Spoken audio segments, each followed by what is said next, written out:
Assalamualaikum warahmatullahi wabarakatuh. Innal hamdalillah wassalatu wassalamu ala Rasulillah wa ala alihi wa sahbihi wa man tabi'ahum bi ihsan ila yaumil qiyamah. Ibu-ibu yang semoga Allah rahmati dan Allah berkahi, alhamdulillah kita bersyukur kepada Allah, Zat yang maha baik, Zat yang maha sempurna, Zat yang maha perkasa, Zat yang memiliki sifat rahman dan sifat rahim bagi setiap hambanya.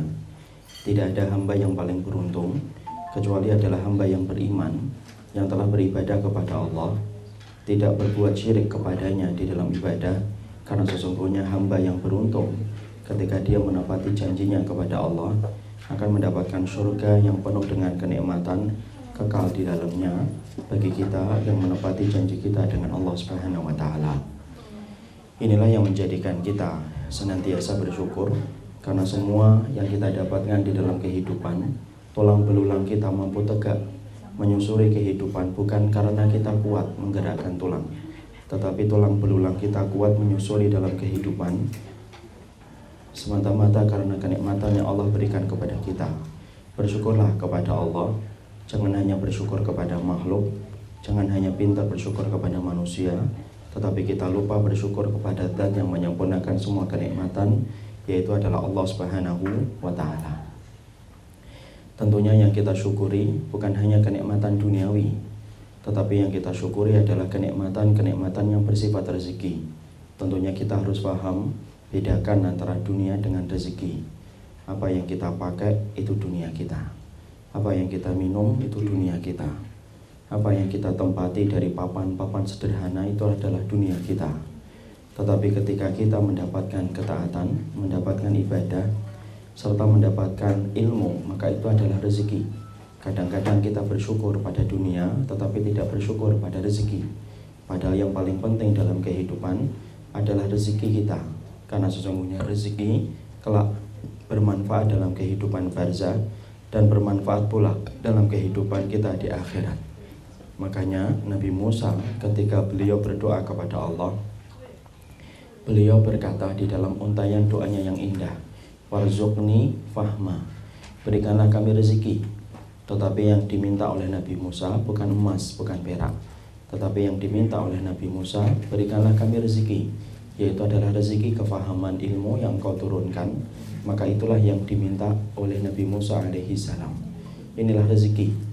Allah tidak pernah mencela dunia, tetapi Allah mencela dunia, tetapi Allah tidak mencela rezeki. Allah menghinakan dunia, tetapi Allah tidak pernah menghinakan rezeki. Makanya perkataan orang, perkataan Allah apabila memasukkan hambanya ke dalam surga, perhatikan Allah mengatakan, wa may yu'min billahi wa ya'mal salihan yudkhilhu jannatin tajri min tahtihal anharu khalidina fiha abada qad ahsanallahu lahu rizqa. Allah mengatakan, sesungguhnya barang siapa yang dia beriman, diberikan kekuatan beramal salih, dimasukkan oleh Allah ke dalam surga, ketika mereka kekal di dalamnya penuh dengan kenikmatan, mengalir di bawahnya sungai-sungai. Allah menutup ayat ini dengan indah, qad ahsanallahu lahu rizqa, itu loh rezeki yang terbaik yang kami berikan kepadamu. Allah mencela dunia, tetapi Allah tidak pernah mencela rezeki.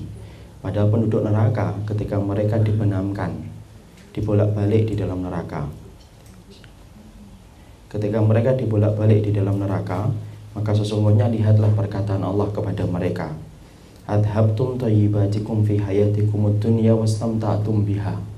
Tuh, mana dunia yang dulu kalian banggakan, yang kalian dengan dunia itu kalian dulu menolak setiap apa yang aku perintahkan. Allah menghinakan penduduk neraka dengan Allah sebutkan dunia yang dulu menjadi alasan mereka menolak kebenaran. Tapi beda ketika Allah memasukkan orang ke dalam surga. Maka Allah ketika memasukkan orang ke dalam surga, Allah katakan, qad ahsanallahu lahu rizqa, itulah rezeki yang terbaik yang kalian dapatkan dariku. Inilah yang menjadikan kita jangan hanya bersyukur dalam dunia, karena dunia itu kasat mata, tetapi manfaatnya hanyalah sebentar. Rezeki itu tidak kasat mata, tetapi hakikatnya rezeki itulah yang kita syukuri, karena kelak ketika kita dikumpulkan di padang mahsyar, ditegakkan mizannya Allah Subhanahu wa taala, maka sesungguhnya yang paling bermanfaat adalah rezeki-rezeki kita. Semoga kita senantiasa dimudahkan rezeki. Kalaupun disudutkan dunia kita bersabar, Kalau dimudahkan dunia kita bersyukur, tetapi semoga kita tidak pernah disulitkan dalam urusan rezeki, di mana rezeki itu menjadi manfaat dalam kehidupan kelak kita di akhirat.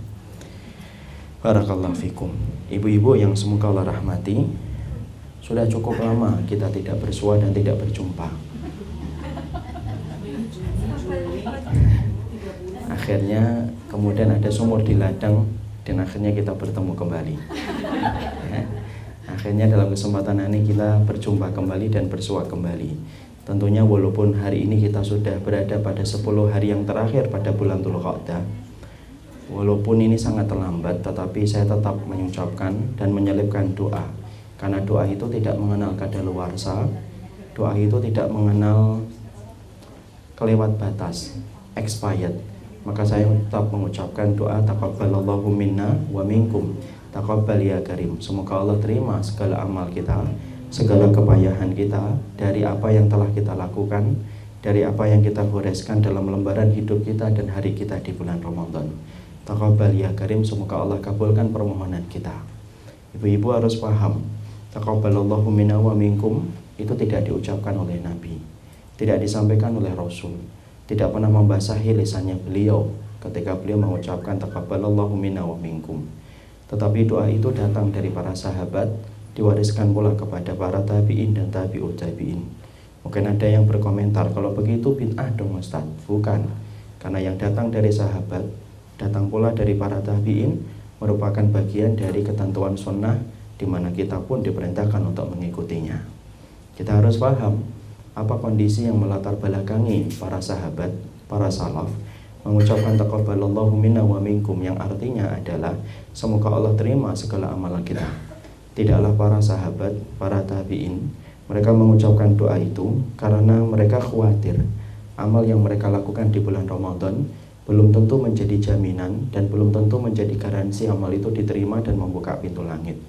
Semakin besar khawatir mereka, semakin besar takut mereka kalau amal mereka di bulan Ramadan ditolak oleh Allah, yang menjadikan akhirnya mereka mengucapkan taqabbalallahu minna wa minkum, karena mereka memerlukan doa bukan hanya datang dari pribadi mereka, tapi mereka memerlukan doa dari orang soleh yang mereka jumpai, supaya bersama-sama dengan doa yang mereka ucapkan menjadi kunci untuk membuka pintu langit, dicatat oleh malaikat raqib, disampaikan kepada Allah pada hari ketika ditampakkannya amal, dan mereka berharap semoga amal Ramadan itu merupakan pemberat dalam mizan yang berbuah manis dengan sebuah surga yang bernama Ar-Rayyan. Makanya kita akan kaget kalau kita membaca tulisan dari Imam Ibn Rajab Al-Hambali di dalam kitabnya Lataiful Ma'arif. Beliau berkata, kana sahabatu yata'una Allah fi sittati ashhurin ayataqabbala minhum a'malahum fi Ramadan.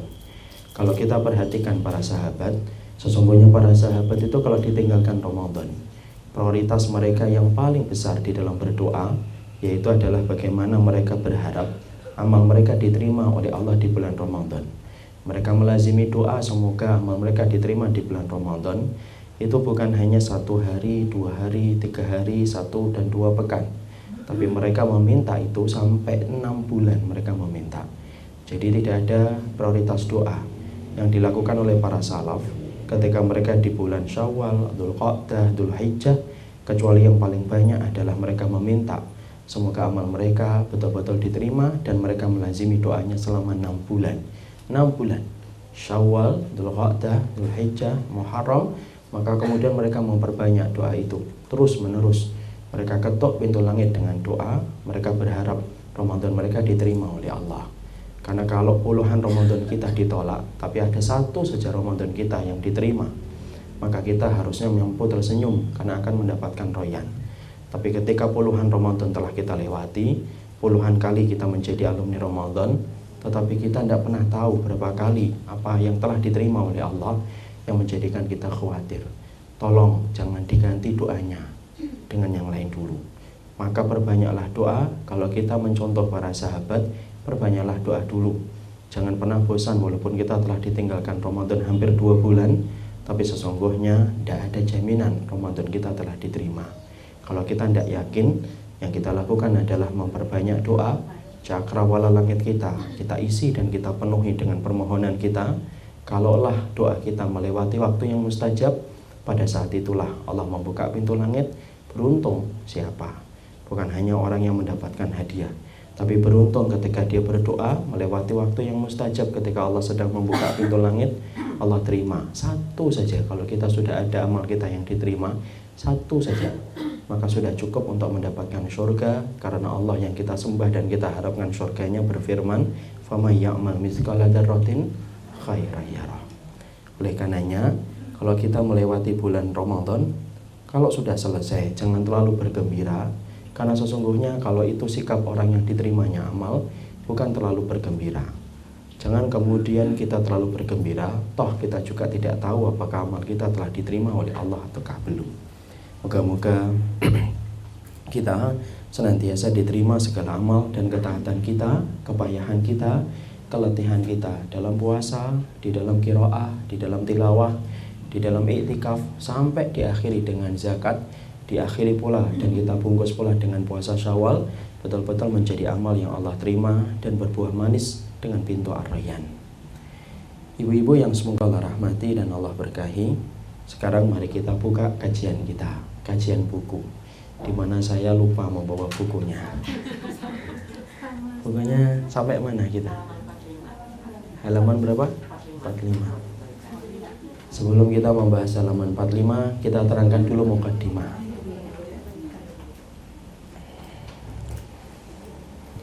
Ibu-ibu yang semoga Allah rahmati dan Allah berkahi, Tidak usah, tidak apa-apa. Bismillah. Tahukah kita bahwasanya cinta kepada Allah dan cinta kepada makhluk itu memiliki persamaan tetapi juga memiliki banyak perbedaan. Apa persamaan antara cintamu kepada Allah dan cintamu kepada selain Allah? Kita bahas dulu persamaannya, nanti kita akan bahas pula perbedaannya. Maka sesungguhnya cintamu kepada Allah dengan cintamu kepada makhluk, maka sesungguhnya memiliki persamaan, kata Imam Ibnu Qayyim. Apa persamaannya?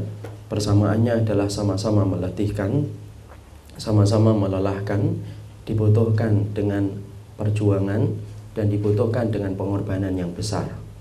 Cinta kita kepada Allah, bukankah itu adalah membutuhkan perjuangan? Bukankah membutuhkan pengorbanan? Karena cinta bukan bahasa lisan, tetapi cinta adalah bahasa perbuatan nyata, terukir dalam lembaran kehidupan kita, di dalam kehidupan yang singkat dan kehidupan kita yang sederhana. Sama cinta kepada makhluk. Makhluk ini bukan hanya manusia. Cinta kepada dunia, cinta kepada nafsu, cinta kepada orang-orang yang haram untuk kita cintai, maka sama. Maka sesungguhnya itu pun meletihkan, melelahkan, membutuhkan banyak pengorbanan. Berapa banyak orang yang cinta kepada dunia, rela dia pergi pagi sebelum subuh, kemudian pulang di tengah malam, mengambil yang haram, mengambil yang syubhat, mengorbankan apa yang menjadi kehidupan akhiratnya, karena saking besarnya rasa yang dia miliki ketika telah mencintai dunia. Jangan kita kira ibu, cinta kepada dunia itu tidak memabukkan. Imam Ibnu Qayyim itu menerangkan cinta kepada dunia itu adalah khamr yang paling memabukkan. Orang itu kalau dia minum khamr terasa pusing kepalanya. Tetapi ketika dia telah cinta kepada dunia yang memabukkan, banyak orang yang tidak pernah pusing dengan cintanya kepada dunia, karena memang pesona dunia betul-betul memabukkan dan betul-betul melalaikan kehidupan dari jalan Allah apabila yang mereka mencarinya tidak memiliki ilmu. Sama pula cinta kepada syahwat, sama pula dengan cinta kita kepada manusia-manusia yang haram untuk kita cintai. Itulah persamaan yang dimiliki antara cintamu kepada Allah dan cintamu kepada makhluk. Sekarang kita bahas perbedaannya apa. Perbedaan antara cinta kepada Allah dan cinta kepada makhluk ada beberapa. Kita tidak membahas semuanya, tapi kita bahas 1 dan 2 untuk menjadi mukadimah dari penjelasan kita. Yang pertama, cintamu kepada Allah. Perbedaannya dengan cintamu kepada makhluk adalah cintamu kepada Allah itu berbuah manis dengan muara kenikmatan surga yang dibayar kontan, cash oleh Allah, tanpa menunggu nanti, tanpa menunggu mustahil terjadi. Artinya, orang yang mencintai Allah, muaranya adalah kenikmatan dan bayarannya adalah surga. Karena Allah itu membeli setiap amal dagangan manusia yang beriman dari amal solih. Siapa pembelinya? Allah. Siapa pedagangnya? Saya dan ibu ini pedagang. Apa barang dagangan kita? Amal soleh kita. Apa barang tawarnya? Surga. Dan Allah membalas langsung setiap kita cinta kepada Allah dibayar kontan oleh Allah Subhanahu wa taala. Ibu tahu, saya akan sambilkan sirah. Ibu tahu di antara keluarganya Nabi yang paling mirip dengan Nabi itu siapa? Yang paling mirip dengan Rasulullah SAW yaitu adalah Ja'far bin Abdul Muthalib. Kemenakan Nabi yang paling mirip dan paling serupa dengan Rasulullah SAW. Beliau mendapatkan tugas berat dari Nabi, menjadi komandan di salah satu peperangan mulia untuk melawan orang-orang Romawi. Peperangan apa? Yaitu peperangan Mu'tah. Dalam peperangan itu, karena besarnya kekuatan musuh dan banyaknya personil orang Romawi, menyebabkan akhirnya banyak yang menjadi korban di antara kaum muslimin. Maka di antara yang menjadi korban adalah Ja'far. Beliau membawa royah. Royah itu adalah bendera dengan tulisan La ilaha illallah.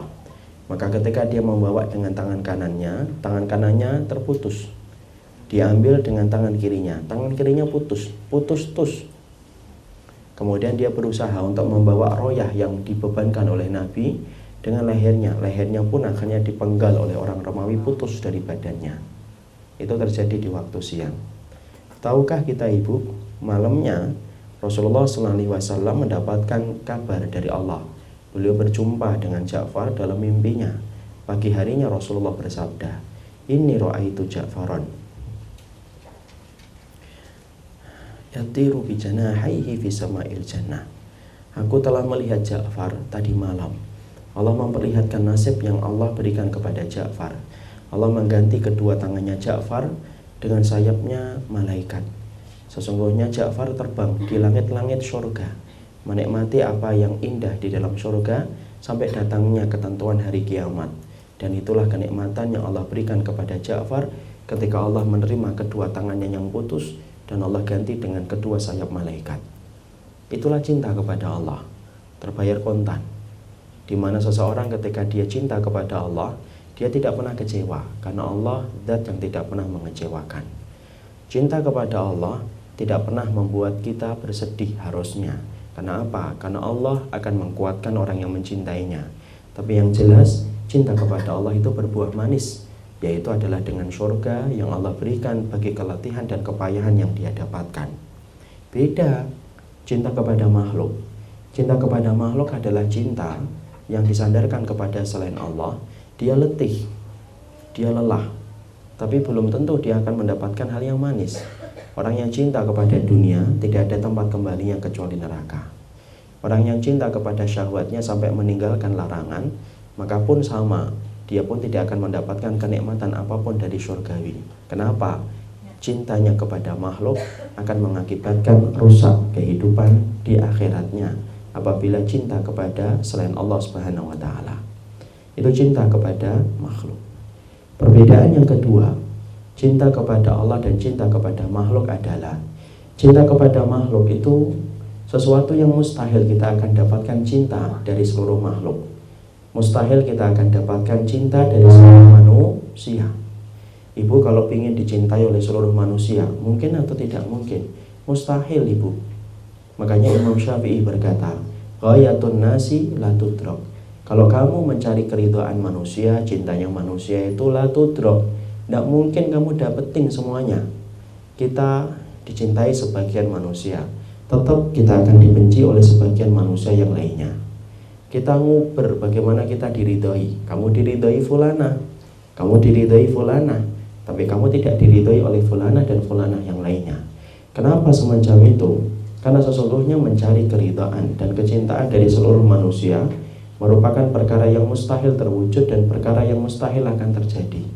Makanya Masya Allah, orang yang letih bukan orang yang lari 40 kilo, tapi orang yang letih adalah orang yang berusaha bagaimana menjadikan dirinya dicintai oleh seluruh manusia. Tidak mungkin. Makanya sampai para salaf berkata, barang siapa yang dia punya keinginan dicintai oleh seluruh manusia, faqad janna aqluhu. Orang yang kemudian menginginkan supaya dia itu dalam iman, tidak ada yang membencinya setelah dia beriman kepada Allah, faqad janna aqluhu, maka telah miring akalnya dan telah sinting pikirannya. Kenapa? Tidak mungkin kamu di dalam kehidupan imanmu, sunnahmu, lalu kemudian semua orang itu akan cocok sama kamu, ridho sama kamu, seneng sama kamu. Itu mustahil terjadi, karena itu tidak akan pernah terwujud. Persis sebagaimana yang dikatakan oleh Imam Syafi'i, ghayatun nasi la tudrak, tujuan manusia itu tidak mungkin diraih semuanya. Beda ketika kita menginginkan untuk mendapatkan keridhaan Allah. Ketika kita menginginkan untuk mendapatkan keridhaan Allah, itu bukan mustahil, tetapi betul-betul mampu terwujud dalam kehidupan. Kenapa kita mengatakan mampu terwujud dalam kehidupan? Bukankah sahabat adalah generasi yang dicintai oleh Allah? Sahabat itu adalah generasi yang diridhai oleh Allah. Mereka berhasil membangun kehidupan mereka yang singkat dengan mendapatkan gelar dan status yang paling tinggi, diridhai oleh Allah. Sebagaimana Allah jelaskan keridhaannya kepada para sahabat yang termaktub di dalam surat At-Taubah ayat yang ke-100. Was-sabiqunal awwaluna minal muhajirin wal ansar walladzina taba'uhum bi ihsanin radhiyallahu anhum wa radu anhu. Orang-orang yang pertama kali masuk Islam dari kalangan muhajirin dan ansar, dan orang-orang yang mengikuti mereka. Mereka ridho kepada Allah yang dijadikan Rabb bagi mereka, dan mereka pula kemudian Allah pun meridhai mereka. Di sini kita mendapati ternyata mendapatkan ridha dari Allah itu tidak mustahil. Tapi mendapatkan ridha dari manusia itu apa? Mustahil. Tetapi justru ketika kita berharap ridhanya dari Allah, zat yang sempurna, justru malah tidak pernah mustahil. Kenapa? Para sahabat adalah generasi gemilang yang telah berhasil membuktikan bahwasanya hidup mereka telah diridhai oleh Allah Subhanahu wa Ta'ala. Makanya Masya Allah, dicintai oleh Allah itu lebih mudah kalau kita ngerti ilmunya dan ngerti bagaimana ikhlasnya. Kita ambilkan contoh bagaimana seseorang itu bisa mendapatkan cinta dari Allah, walaupun terkadang mungkin dia tidak dicintai oleh seluruh manusia. Kita ambil satu riwayat yang sahih. Ketika Nabi mengutus satu pasukan, lalu Nabi menetapkan salah satu di antara mereka ada yang menjadi imam dalam keadaan safar. Imam yang ditunjuk oleh Nabi selalu kalau dia mengimami sholat, setelah membaca Al-Fatihah maka dia membaca surat. Setelah membaca surat itu ditutup dengan surat Al-Ikhlas. Selalu semacam itu. Kemudian mereka mendapati lagi dia membaca Al-Fatihah, surat Al-Ikhlas ditutup dengan surat yang lainnya. Kemudian para sahabat-sahabat yang menjadi makmum yang merasa keberatan dengan gayanya ketika dia mengimami sholat yang semacam itu. Mereka berkata kepada imam yang ditunjuk Nabi, kalau kamu mengimami kami, tolong pilih salah satu saja di antara surat yang ada. Tidak perlu kamu kemudian membaca 2 surat setelah membaca Al-Fatihah, 1 saja.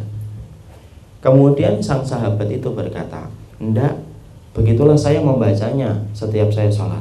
Kalau kalian ridha dengan apa yang aku lakukan, maka teruskan, kita teruskan. Bagaimana saya berjamaah dan menjadi imam untuk kalian. Tapi kalau kalian tidak ridho, maka silahkan pilih imam yang lainnya. Tidak usah kemudian menjadikan saya menjadi imam. Ternyata jawaban ini, falamma raja'u, ketika mereka pulang, mereka melaporkan itu kepada Nabi. Mereka mengatakan, ya Rasulullah, imam yang engkau tunjuk bagi kami selalu membaca setelah surat Al-Fatihah itu surat Al-Ikhlas, ditutup dengan surat yang lainnya. Atau surat yang lainnya ditutup dengan surat Al-Ikhlas, ya Rasulullah. Tidak pernah baca 1 surat saja setelah Al-Fatihah. Rasulullah SAW tidak langsung memvonis. Perhatikan bagaimana Rasulullah. Rasulullah bertanya dulu. Rasulullah ngomong kepada orang sahabat tersebut, saluhu li ayyi syai'in yasna'u dzalika. Tanya itu sama dia, kenapa dia melakukan hal yang semacam itu? Tanya kepadanya. Para sahabat kemudian tanya kepadanya, lima fa'alta hadza? Kenapa sih kamu kalau habis membaca surat Al-Fatihah, kamu baca surat yang lainnya, kamu tutup dengan surat Al-Ikhlas? Kenapa kamu tidak 1 surat saja? Perhatikan jawaban sahabat tadi. Li'annaha sifatur rahman wa ana uhibbu an aqra'aha. Sesungguhnya di dalam surat Al-Ikhlas itu ada nama-nama Allah yang Rahman. Di situ Allah itu menerangkan sifat-sifatnya yang sempurna. Wa ana uhib, uhibba an aqra'aha, dan saya itu senang membaca setiap nama-nama Allah dan sifatnya Allah yang sempurna di dalam surat Al-Ikhlas. Ketika para sahabat mendapatkan jawaban, mereka melaporkan kepada Nabi. Ketika dilaporkan kepada Nabi, perhatikan jawaban Rasulullah. Akhbiruhu bi annallaha yuhibbuhu. Katakan ya sama dia, sesungguhnya Allah itu telah cinta kepadanya karena dia mencintai surat Al-Ikhlas. Ternyata mendapatkan cinta dari Allah bukan mustahil. Padahal ketika kita ingin mengejar cinta dari manusia itu susah atau tidak susah? Susah. Kita memperlihatkan yang baik, memperlihatkan akhlak yang baik sebagaimana Nabi, sebagaimana para sahabat pun. Apakah mereka tidak punya musuh? Tidak, tetap punya musuh. Makanya akidah ngajarin kita, sekaligus pula dalam tanda kutip nempeleng kita, jangan cari ridhonya manusia, karena ridhonya manusia itu tidak akan mungkin diperoleh. Tapi carilah ridhonya Allah. Justru ridhonya Allah itu bisa diperoleh karena banyak orang yang mendapatkan cinta dari Allah ketika mereka betul-betul membuktikan perbuatan mereka di hadapan Allah, bukan di hadapan makhluk. Contoh lagi, siapa yang dicintai oleh Allah? Ali bin Abi Thalib. Ali bin Abi Thalib adalah orang yang ikut dalam perang Khaybar. Tahukah kita dalam perang Khaybar ketika seluruh para sahabat berkumpul di waktu malam, perhatikan perkataan Rasulullah. La'utiyanna hadhir rayah liman ahabballah wa yuhibbuhu. Aku akan kasih ini bendera. Aku kasihkan ini bendera, yaitu bendera royah, bendera yang dibawa ketika perang. Aku akan kasihkan bendera ini kepada orang yang cinta kepada Allah dan dia itu mencintai Allah. Para sahabat kemudian semuanya berharap-harap, ya Allah, moga-moga kami termasuk orang yang mendapatkan bendera itu. Maka kemudian Nabi, aku akan memberikannya besok pagi. Lihat siapa yang aku akan kasihkan, di mana Allah itu memberitahukan bahwasanya Allah cinta sama dia. Ibu bisa bayangkan ya, Allah Rahman, Rahim, sempurna dalam sifatnya, penguasa alam semesta, mencintai seseorang. Itu kayak apa? Berarti orang ini bukan orang yang biasa, tapi orang yang sangat istimewa. Pagi harinya kemudian Rasulullah melihat para sahabat sudah berkumpul, mereka berharap bahwasanya bendera itu diberikan kepada mereka. Ternyata siapa yang dicari Nabi? Ali bin Abi Thalib. Mana Ali? Alinya mana ini? Alinya sakit ya Rasulullah SAW, matanya. Lalu kemudian Nabi mencari Ali, kemudian Nabi meruqyah matanya Ali dan dengan izin Allah, kemudian mata Ali bin Abi Thalib itu kemudian menjadi sembuh. Kemudian setelah sembuh, kemudian Rasulullah mengasihkan royah itu untuk menjadi bukti bahwasanya Ali telah dicintai oleh Allah dan Ali mencintai Allah Subhanahu wa taala. Lihat dua riwayat. Dua riwayat ini perwakilan dari riwayat yang banyak. Ternyata dicintai oleh Allah itu kemudian bisa kita lakukan, bisa kita ikhtiarkan. Selama kita ngerti ilmunya, selama kita paham bagaimana mendapatkan cinta dari Allah, maka itu jauh yang lebih membahagiakan daripada kita mencari ridhonya manusia. Sampai ngikutin dari manusia itu letih. Kenapa? Karena manusia tidak akan pernah puas. Karena manusia itu diciptakan oleh Allah dalam keadaan berkeluh kesah. Hari ini dipuji, belum tentu kita besok dipuji. Hari ini ibu disanjung, belum tentu besok disanjung.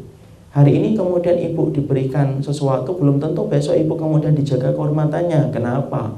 Karena mendapatkan cinta dan ridho dari manusia itu bukan gampang, susah, sulit. Buku ini 40 karakteristik ngajarin kita. Jangan cari ridhonya manusia. Buku 40 karakteristiknya ibu-ibu belum beli sebagian. Itu adalah buku yang ngajarin kita bagaimana kemudian kita fokus, sibuk untuk mendapatkan ridho dan cinta dari Allah Subhanahu wa taala. Nah, itu baru muqaddimah. Sekarang mari kita buka bukunya.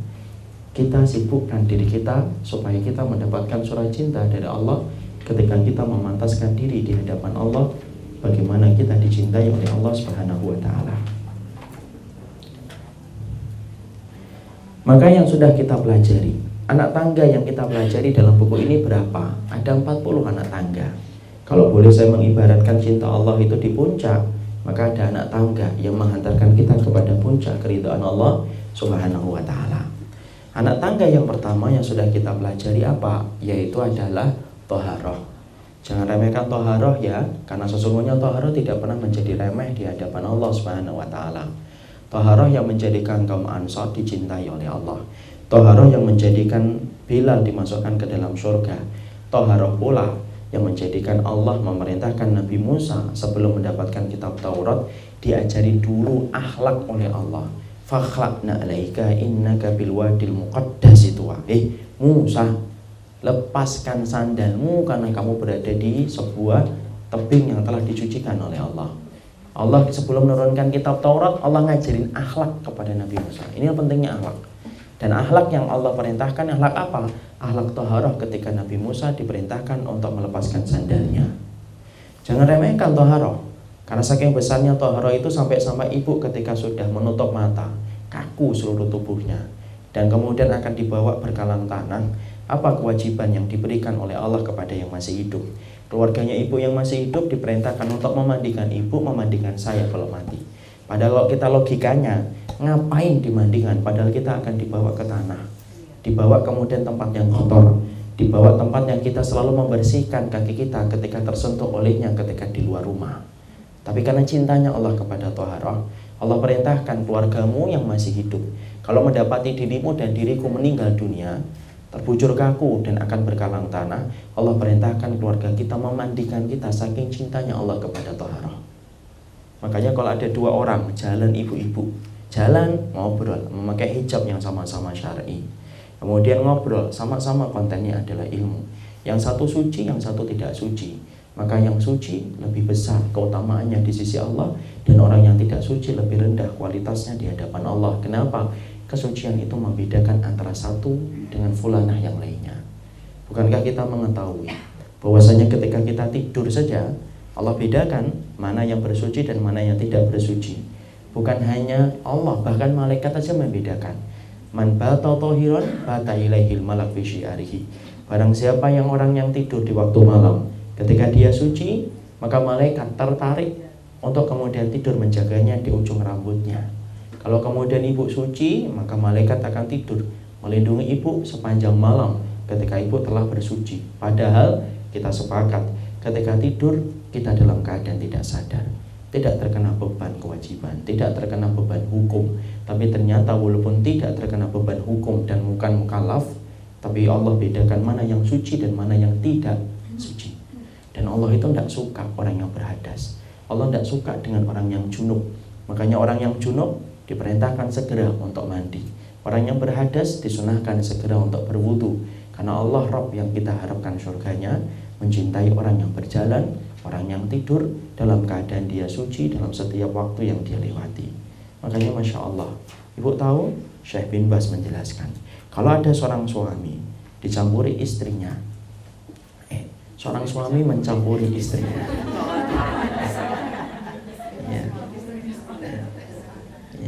ya sudah bisa dilanjutin. Kalau ada seorang suami mencampuri istrinya dan istri dicampuri suaminya, maka ternyata ada 3 kondisi. Yang pertama, kondisi yang afdal. Kondisi yang kedua, kondisi yang sunnah. Kondisi yang ketiga, kondisi berdosa. Apa kondisi yang paling afdal ketika seorang istri telah dicampuri oleh suaminya sebagaimana suaminya? Yang paling afdal langsung mandi. Kenapa? Langsung menghilangkan junubnya ketika dia menjelang tidurnya. Kenapa? Paling afdal itu langsung mandi ketika junub. Allah tidak suka dengan orang yang kondisi junub. Ya, kalau kemudian berkata malam Ustaz dingin, ya sudah angetin air sebelumnya supaya kemudian langsung bisa mandi. Itu yang paling afdal. Kalau tidak bisa mandi di waktu malam, apa yang dilakukan? Kalau memang tidak bisa mandi di waktu malam, wudu sebelum ngomong, wudu sebelum makan, wudu sebelum minum. Oh kalau gitu tidak usah mandi, tetap mandi paginya. Jangan kemudian wudu kemudian dianggap tidak mandi, tetap mandi ketika di pagi harinya melaksanakan sholat subuhnya. Yang ketiga, azim berdosa. Siapa yang berdosa? Orang-orang yang mereka ketika mereka dicampuri dan mencampuri, kemudian dia junub di waktu malam, menghabiskan di dalam tidurnya, tenggelam di dalam polasnya, tetapi dalam keadaan junub. Dosa. Kenapa? Kok ridho dirinya berjunub di hadapan Allah? Inilah masalah toharoh. Jangan remehkan toharohmu, karena sesungguhnya Allah tidak pernah meremehkan toharoh. Dan kita sudah jelaskan panjang lebar tentang toharoh. Karena toharoh jangan menjadi perkara yang kecil, karena anak tangga yang pertama adalah anak tangga ketika dicintai oleh Allah. Saling ingetin saja kalau jalan, sudah wudu belum, berhadas atau tidak. Biasakan hal-hal yang kecil. Kita tidak pernah tahu Ibu, di antara amalan sunnah yang kita kerjakan, manakah yang akan membuka pintu surga. Jangan remehkan yang kecil. Bisa jadi yang kecil yang kita lakukan justru menjadi kunci yang besar untuk membuka surga. Bisa jadi amalan yang besar, tapi ternyata tidak berwujud menjadi kunci untuk membuka surga. Kita tidak pernah tahu tentang amal kita. Berusahalah yang terbaik. Itu yang pertama. Yang kedua, yang sudah kita pelajari, anak tangga yang kedua yang menjadikan kita dicintai oleh Allah itu apa? Anak tangga yang kedua yang menjadikan kita dicintai oleh Allah adalah orang yang bertaubat, menyucikan dirinya, membersihkan dirinya dari segala macam dosa, dari segala macam kemaksiatan. Itulah orang yang dicintai oleh Allah yang kedua. Ibu tahu, Imam Ibnu Qayyim menjelaskan, Allah itu memberikan kepada manusia itu 4 sungai. Kalau ada orang yang diberikan 3 sungai di dunia, maka dia beruntung. Maka barang siapa yang diberikan sungai yang terakhir di akhirat, maka dia akan celaka. Apa 3 sungai dan apa 1 sungai? Kata Imam Ibnu Qayyim. Insya Allah ya, para ulama itu jeli betul ketika menyampaikan satu ilmu. Karena hidupnya mereka tidak sibuk untuk ngurusin orang lain, tapi sibuk untuk ngurusin ilmu. Imam Ibnu Qayyim kemudian berkata, 3 sungai yang Allah berikan kepada hamba yang Allah cintai. Yang pertama dinamakan dengan sungai taubatan nasuha. Allah memberikan kepada manusia itu sungai taubatan nasuha. Kenapa? Supaya manusia itu nyemplung, nyebur, renang, membersihkan dirinya, mandi di sungai taubatan nasuha. Karena ketika dia membersihkan dirinya dengan air taubatan nasuha, maka air itu akan menghilangkan dosanya. Air itu akan menghilangkan kemaksiatan yang dia kerjakan dan dia lakukan. Itu air yang disebut dengan air taubatan nasuha, sungai taubatan nasuha. Pertanyaan saya, kita ini masing-masing bisa memiliki kolam, kita bisa memiliki pemandian dan sungai ini. Sungai ini tidak terbatas kepada siapapun. Pertanyaan kita, sudah punya belum sungai taubatan nasuha? Kalau antum dan saya tidak punya sungai taubatan nasuha, dan terus dengan apa kita akan membersihkan dosa dan kemaksiatan kita? Kenapa? Karena dengan sungai taubatan nasuha kita bersih, kita akan suci, dan ketika kita kembali kepadanya dalam keadaan bersih karena kita sudah mandi di sebuah sungai yang disediakan oleh Allah ketika di dunia, dan sungai itu bernama sungai taubatan nasuha. Itu kata Imam Ibnu Qayyim. Sungai yang kedua yang disebut dengan sungai amal-amal kebaikan, amal salih. Di mana amal salih Allah berikan kepada seseorang, dia dimudahkan untuk memperbanyak ketaatan, dimudahkan untuk memperbanyak amal-amal ibadah. Kenapa dia disunahkan kenapa dia dimudahkan untuk memiliki sungai yang kedua? Karena fungsi dari ketaatan itu untuk menghapuskan dosa. Innal hasanati yudhibnas sayyi'at. Sesungguhnya kebaikan itu menghapuskan dosa dan kemaksiatan. Ibu kalau melakukan amal salih, bukan hanya mendapatkan semata-mata pahala, tapi ketika ibu melakukan amal salih, kalau tulus karena Allah, maka amal salih itu mampu mengerat, membersihkan karat-karat besi di dalam kemaksiatan dan dosa yang kita kerjakan. Makanya orang kalau nyemplung pada sungai yang kedua, dia memperbanyak yang sunnah. Dia tidak hanya memperhatikan yang wajib tok, tapi dia memperbanyak rekening amalnya dengan ibadah-ibadah yang sunnah. Ibadah yang sunnah itu akan menghilangkan semua dosa-dosanya. Layaknya taubatan nasuha, menghilangkan dosa dan kemaksiatan yang dilakukan manusia. Yang ketiga, sungai ujian dan musibah. Yang ketiga, sungai ujian dan sungai musibah. Artinya Allah berikan kepada manusia yang ketiga pemandian, kolam renang, sungai. Kalau bahasa hari ini kolam renang dan pemandian. Kalau bahasanya Imam Ibnu Qayyim itu sungai. Allah berikan yang ketiga sungai yang bernama sungai ujian dan musibah. Allah timpakan ujian, Allah timpakan musibah, Allah timpakan kesulitan, Allah timpakan segala macam hal-hal yang berat. Kenapa? Supaya ketika Allah timpakan hal yang berat, Allah timpakan hal yang sulit, dan Allah timpakan ujian itu akan menggugurkan dosa-dosa yang telah dia kerjakan di dalam hidupnya. Orang yang beriman bukan bersih dari ujian. Maka ibu-ibu banyak-banyaklah membaca surat Maryam, salah satu wanita surga yang akan menikah dengan Nabi di surga. Wanita surga yang hidup di atas muka bumi, yang rahimnya dipilih oleh Allah. Saking kemudian dipilih oleh Allah, disucikan oleh Allah, sampai Imam Ibnu Katsir berkata, sesungguhnya Ibunda Maryam itu selama seumur hidupnya hanya 3 kali siklus bulanan tak. Kenapa 3 kali siklus bulanan? Karena Allah yang mensucikan. Wastafaki, dan Allah berkata, aku memilihmu wahai Maryam. Coba kita bayangkan, Rabb yang sempurna di atas arasnya memilih seorang wanita. Allah titipkan ruh, kemudian di dalam janinnya, yang harusnya wanita ini adalah wanita yang paling layak untuk bahagia, paling layak untuk bersuka cita, paling layak untuk tertawa lebar dalam hidupnya, dan paling layak tidak tergores dalam sedihnya.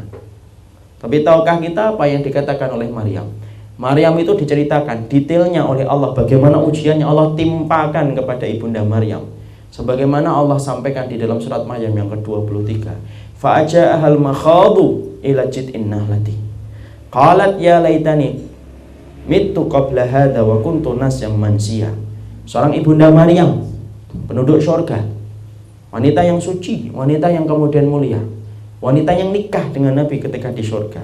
Itu sampai kemudian Allah abadikan kisahnya Ibunda Maryam ketika Ibunda Maryam saking lemahnya ujian yang dia dapatkan, saking beratnya ujian yang beliau rasakan, maka Ibunda Maryam itu bersandar ke pohon kurma dan berkata, ya laitani mittu qabla hadha wa kuntu nasyan mansiya. Ya Allah, coba kalau saya mati ya Allah, dan saya menjadi orang yang tidak diperdulikan orang dan dilupakan oleh orang. Padahal itu adalah seorang wanita yang dipilih oleh Allah pada zamannya, wanita yang disucikan oleh Allah yang tadi saya terangkan 3 kali siklus bulanan, karena Allah sendiri yang membersihkannya. Allah yang kemudian pilihkan rahimnya untuk menjadi tempatnya janin yang bernama Isa alaihi salam, yang belum diwafatkan oleh Allah sampai hari ini ketika diangkat anaknya. Hari ini anaknya masih hidup. Hari ini anaknya masih hidup. Tapi ternyata perkataan Nabi Isa alaihi salam, dia kemudian berkata, perkataan dari Maryam, mittu qabla hadha wa kuntu nasyan mansiya. Ya Allah, cobalah saya mati saja dan saya menjadi orang yang dilupakan oleh orang dan kemudian dilalaikan oleh orang. Inilah yang menjadikan kita ngerti. Yang ketiga, bagaimana kemudian kita berupaya. Bahwasanya yang ketiga, sungai yang Allah sediakan itu apa? Sungai ujian dan musibah. Ujian dan musibah itu bagian dari cara Allah ngirimkan air untuk saya dan air untuk ibu. Kenapa? Karena dosa kita tidak bisa dihapuskan dengan air yang bernama air yang datang dari gunung. Dosa kita tidak bisa dihilangkan dengan air yang datang dari sumber mata air yang bersih. Dosa kita dan kemaksiatan kita tidak bisa dibersihkan dari air-air yang kita dapatkan dari PDAM. Tetapi sesungguhnya air-air kita hanya bisa dibersihkan, yaitu ketika Allah mengirimkan ujian dan musibah dalam kehidupan. Bersyukur. Karena barang siapa yang mendapatkan 3 sungai ini, dia tidak akan mendapatkan sungai yang keempat. Apa sungai yang keempat? Kata Imam Ibnu Qayyim, sungai neraka. Karena barang siapa orang yang tidak diberikan oleh Allah sungai taubatan nasuhan, orang yang tidak mendapatkan sungai amal solih ketika di dunia, dan orang yang tidak mendapatkan sungai ujian dan musibah, maka Allah akan ngasih dia dengan sungai yang keempat. Dan orang yang mendapatkan sungai yang keempat itu adalah orang yang paling naas dan tragis. Apa? Orang yang mendapatkan sungai neraka. Kenapa? Karena dosanya tidak ada yang rontok ketika dia tidak mendapatkan sungai dalam kehidupan di dunia. Padahal ketika dosa terbawa, kemaksiatan terbawa, ketika kemudian kesalahan terpikul sampai kita mati, tidak ada tempat untuk membersihkan dosa itu, tidak ada tempat untuk membersihkan kemaksiatan itu kecuali apa? Nyemplung di neraka. Jadi kemudian nyemplung di neraka. Jadi menjadikan akhirnya kita ngerti, Masya Allah, tobat itu jangan remehkan. Kenapa? Anak tangga dirimu untuk dicintai oleh Allah bukan hanya kamu pintar sholat, tapi anak tangga yang menjadikan kita dicintai oleh Allah, yaitu adalah ketika kita senantiasa bertaubatan dengan taubatan nasuha. Itu yang kedua. Yang ketiga yang sudah kita pelajari, yang sudah kita pelajari itu apa? Yaitu berbuat ikhlas. Berbuat ikhlas itu adalah bagaimana kemudian kita berbuat ikhlas. Berbuat ikhlas itu terbagi menjadi 2 yang sudah kita pelajari. Ibu-ibu kok pada nulis lagi, memang sudah belum telah ditulis ya? Ya tidak apa-apa sih ditulis. Jangan ya. Tapi kelihatannya sudah. Berbuat baik itu ada berapa? Ada 2. Berbuat baik yang pertama kepada Allah. Ya. Tapi saya khusnudzon yang nulis itu berarti kajian sebelumnya tidak datang. Sampai mana tadi? Berbuat baik. Berbuat baik itu ada dua. Berbuat baik yang pertama, berbuat baik kepada Allah. Berbuat baik yang kedua, berbuat baik kepada manusia. Berbuat baik kepada Allah itu apa? Ya diikhlaskanlah ibadah kita. Jangan ibadah dengan niatan duniawi, tidak boleh. Ibu sering ngaji, kenapa? Supaya kedudukan suaminya tidak tergoyahkan di kursinya. Tidak boleh. Ibu puasa supaya kemudian apa? Ya karena niatan duniawi, karena lihat timbangan sudah menunjukkan angka 78. Tidak boleh. Tidak boleh, itu niatan duniawi. Karena apa? Karena sesungguhnya itu yang menjadikan hati kita lepas keikhlasannya ketika kita niatkan bukan selain Allah Subhanahu wa ta'ala. Berbuat baik yang kedua yaitu berbuat baik kepada makhluk. Artinya apa? Berikanlah akhlak yang baik kepada sesama makhluknya Allah. Jangan suka mendolimi. Kucing saja ketika engkau dolimi akan membuahkan neraka untukmu kalau kucing kamu dolimi. Padahal cuma kucing. Yang mana kemudian ketika melahirkan langsung 6 dan 7. Banyak keturunannya daripada keturunan manusia. Tapi kucing ketika kamu dolimi akan berbuah dengan neraka. Sebagaimana hadis yang sahih, udibbat imra'atun fi hirratin sajanatha la hiya atlaqatha wa la hiya sajana wa la hiya atlaqatha hatta taqula min khashashil ardi. Ada wanita yang disiksa oleh Allah gara-gara kucing yang dia sekap di dalam kamarnya. Kemudian dia tidak bebaskan untuk makan apa yang ada di atas muka bumi.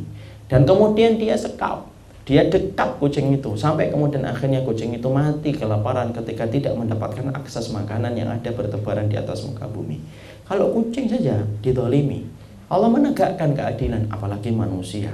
Apakah rela dirimu ketika dihisab lalu satu persatu pahalamu diambil oleh orang yang kamu dolimi dengan tulisanmu, yang kamu dolimi dengan perkataanmu, yang kamu dolimi dengan sikap nyinyirmu kepada sesama orang yang beriman?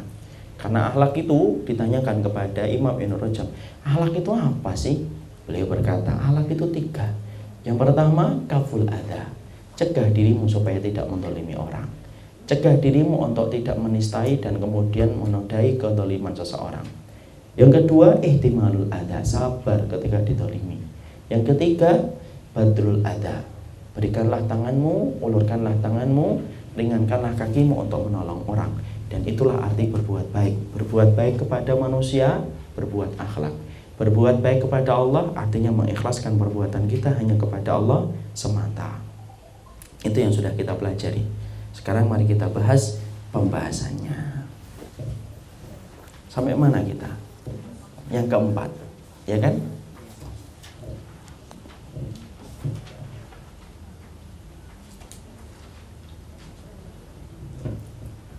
Yang keempat, anak tangga yang menjadikan kita dicintai oleh Allah Subhanahu wa ta'ala adalah ketika kita mengikuti syariatnya Allah Subhanahu wa ta'ala. Ikutin, patuh. Patuh tanpa tapi, patuh tanpa syarat. Jangan pakai tapikan, karena tidak diterima tapikan di dalam Islam. Ajaran yang benar madhab Syafi'i, ajaran yang benar madhab Imam Malik, ajaran yang benar madhab Imam Ahmad bin Hambal. Tapi yang tidak benar ajaran madhab tapikaniyah. Ajaran madhab tapikaniyah itu apa? Yang mana kalau disampaikan kepadanya syariat, dia akan berkata, tapi kan Ustadz, nah itulah yang berbahaya. Kenapa? Karena sesungguhnya iman itu bicara dengan ketundukan dan iman bicara dengan kepatuhan. Ibu, saya ambilkan analogi sederhana sebelum kita membahas dalilnya dan aqwal para ulama. Bukankah ibu dan saya kalau ingin mendapatkan email ketika kita punya handphone baru, kemudian kita disuruh untuk memiliki email, Gmail salah satu contohnya, maka kita harus sepakat dengan aturan-aturan yang dibuat oleh Gmail. Apa yang pertama? Mengisi formulir, yaitu kemudian laki-laki first name, last name, gendernya diisi, kemudian diisi lagi dengan, yaitu yang saya ingat. Setelah itu apa yang kita lakukan? Setelah ngisi semuanya, kemudian kita memberikan nama. Setelah itu, setelah kita ngisi semua formulir yang dilayangkan oleh Gmail, apa yang dilakukan Gmail? Gmail kemudian menayangkan itu peraturan yang banyak yang nggak pernah kita baca itu loh, yang kita scroll langsung ke bawah. Mana ada yang baca? Ana yakin tidak ada yang baca. Mau beli buku aja plastiknya tidak pernah dibuka, apalagi baca peraturan Gmail. Peraturan Gmail mana sempat untuk baca. Pertama, karena kita sama, tidak ngerti bahasa Inggris. Yang kedua, kita pingin coba dapat emailnya. Di bawah cuma ada 2 opsi. Apa opsi yang pertama? Accept. Tahu accept ya? Menerima. Kemudian yang kedua, decline kalau tidak salah. Artinya adalah menolak. Kemudian kita mau tidak mau harus menerima semua aturan yang dibuat oleh Gmail. Tidak ada yang boleh kita kemudian tawar, tidak ada yang boleh kita tolak. Kalau kemudian kita menerima semua aturan yang panjang tadi yang kita tidak baca, baru kita akan mendapatkan email. Tapi kalau ada salah satu aturan yang kita tolak dan kita berkata melayangkan suratnya ke Gmail, mungkin Gmail akan membalas surat kita dan email kita. Ya kalau kamu tidak mau aturan itu ya sudah, tidak usah pakai email kita, selesai. Kita mengambil analogi sederhana banget. Kalau ternyata hanya mendapatkan email, kamu harus patuh tanpa tapi. Kamu harus taat tanpa syarat kepada Gmail. Apakah kamu mengharapkan surganya Allah kemudian kamu berkata tapi? Apakah kamu mengharapkan surganya Allah tapi kamu berkata nanti? Maka sesungguhnya Masya Allah, sesungguhnya kita tidak paham bahwasanya di antara perkara yang dicintai oleh Allah bukan karena kamu pintar, tetapi yang dicintai oleh Allah adalah karena kamu patuh dan taat kepadanya. Siapapun Bu, kalau kita punya perusahaan, kita tidak suka sama orang yang kemudian suka bantah kepada kita. Ketika kita beritahu masuk jam 7, dia akan ngomong, oh, ibu tidak tahu sih, rumah saya jauh, macet. Maka kemudian kita berkata aturannya jam segitu. Maka lama-lama kita akan jengah ketika menghadapinya. Maka sesungguhnya itulah yang kita pahami. Kita pahami dulu bagaimana kemudian ternyata dalam kehidupan kita sehari-hari kita sepakat bahwasanya ketika kita memiliki kekuasaan, ketika kita memiliki kantor dan perusahaan, kita pengen karyawan kita itu patuh tanpa tapi, patuh tanpa syarat. Karena itulah yang akan memberikan kita reward penghargaan kepada mereka ketika mereka memberikan baktinya tanpa syarat dan tanpa tapi. Sekarang sama, kehidupan iman itu jauh lebih dahsyat daripada kehidupan email, lebih dahsyat daripada kehidupan kantor dan perusahaan kita. Kalau kamu sepakat tidak usah mengatakan tanpa dan tapi, ketika kamu ingin mendapatkan email, tidak layak kita bicara syariat Allah untuk kemudian kita tolak ketika kita merasa bahwasanya kita lebih tahu dari apa yang Allah syariatkan. Sekarang mari kita buka dalilnya. Kita buka dalilnya dulu surat An-Nisa 65. Sebelum kita buka An-Nisa, buka dulu surat Ali Imran 31. Ali Imran 31.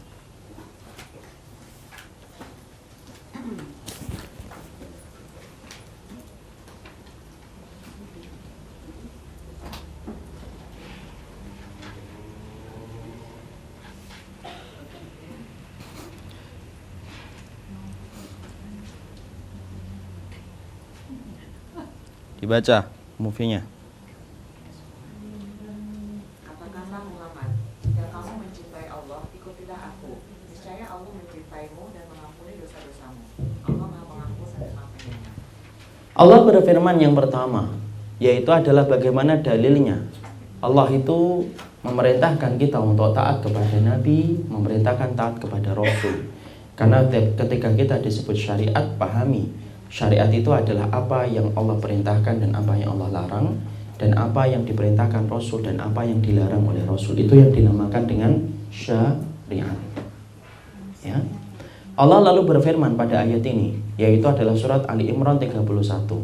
Ibu harus paham, Syekh Utsaimin di dalam syarah Riyadhus Shalihin berkata, sesungguhnya ayat ini disebut dengan ayatul imtihan. Apa itu ayatul imtihan? Ayat yang bersifat menjadi ujian bagi hamba yang beriman di dalam membuktikan cintanya kepada Allah. Makanya disebut dengan surat lembaran ujian ayat ini. Ya, imtihan itu ujian. Karena menguji orang yang cinta kepada Allah, apakah dia jujur dalam cintanya, dengan orang yang mengatakan cinta kepada Allah tetapi dusta di dalam cintanya. Allah mengatakan, "Qul in kuntum tuhibbunallah." Barang siapa, katakanlah wahai Muhammad, jika kalian mereka mengatakan bahwasanya mereka itu mencintai Allah Subhanahu wa taala, katakan kepada orang yang mengatakan cintanya kepada Allah Subhanahu wa taala, untuk kemudian bagi mereka itu fattabi'uni, untuk mengikuti aku. Mengikuti siapa? Rasul. Maka barang siapa yang telah mengikuti Rasul, patuh sama Nabi, taat sama Nabi, Allah memberikan kepadanya dua keutamaan sekaligus. Dan itu Allah sebutkan dalam satu ayat sekaligus pula. Yang pertama, yuhibbukumullah, Allah akan mencintainya. Wa yaghfir lakum dzunubakum, dan Allah ampuni dosa-dosanya ketika mereka telah mengikuti Rasul. Dan Allah kemudian menutup ayat ini dengan sebuah kata, wallahu ghafurur rahim. Dan Allah itu kemudian maha pengampun lagi maha penyayang. Ibu tahu nggak? Bagi yang masih membuka Qur'annya, kenapa Allah menutup ayat ini dengan kata ghafur dan Allah menutup dengan kata rahim? Kenapa Allah tidak mengatakan sami'am basiro? Allah tidak mengatakan aliman hakima. Allah tidak mengatakan azizan hakima. Tapi Allah menutup ayat Ali Imran 31 dengan sebuah kata, ya, wa kanallahu ghafurur rahima. Kenapa Allah menutup ayat ini yang memerintahkan kita mengikuti Nabi dan mengikuti Rasul, dan Allah itu mengatakan wallahu ghafurur rahim? Allah menutup ayat ini dengan kata ghafurur rahim. Ada yang tahu jawabannya? Yang tahu jawabannya saya kasih hadiah. Tapi jawabnya bukan karena hadiah, tapi karena Allah Subhanahu wa taala. Panduan keluarga sakinah, mawaddah dan warahmah. Qawaidul muslah. Kenapa Allah menutup ayat itu dengan kata wallahu ghafurur rahim?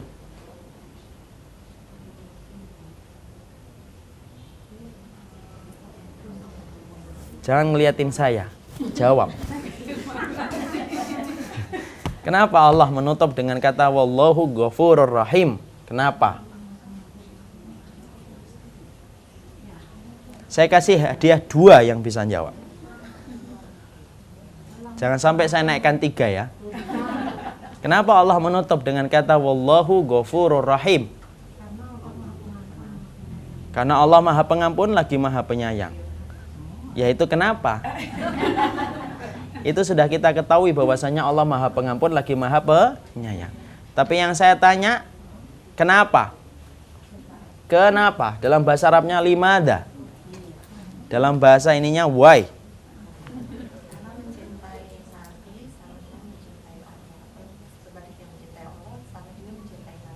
Hubungannya dengan Ghafurur Rahim apa? Dengan mencintai Nabi-Nya, Allah memberikan kasih sayangnya juga. Hampir tapi belum. Hampir tapi tidak apa-apa. 1 hadiah buat ibu.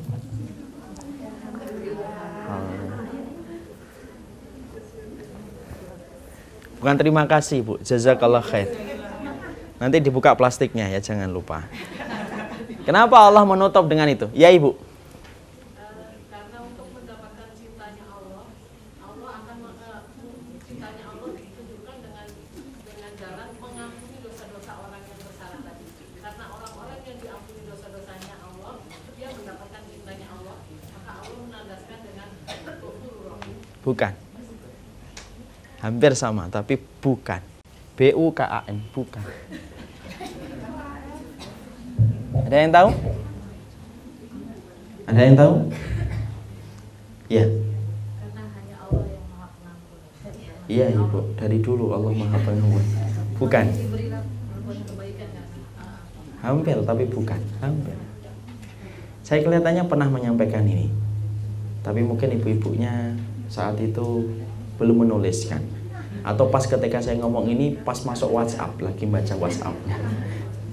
Ibu, ketika Allah itu mengatakan, sebentar ya, ketika Allah menutup ayat ini surat Ali Imran 31, ini pertama adalah dalil yang pertama yang kita fahami ketika kita bicara tentang masalah kepatuhan kepada syariat.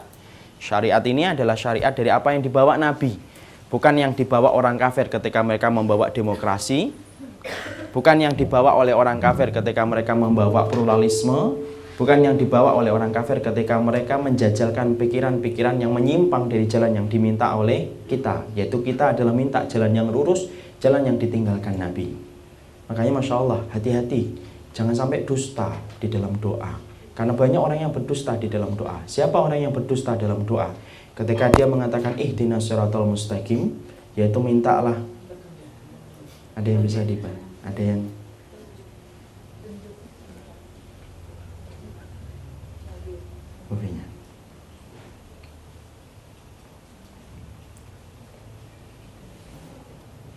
ambil ngomongin jalan. Iya.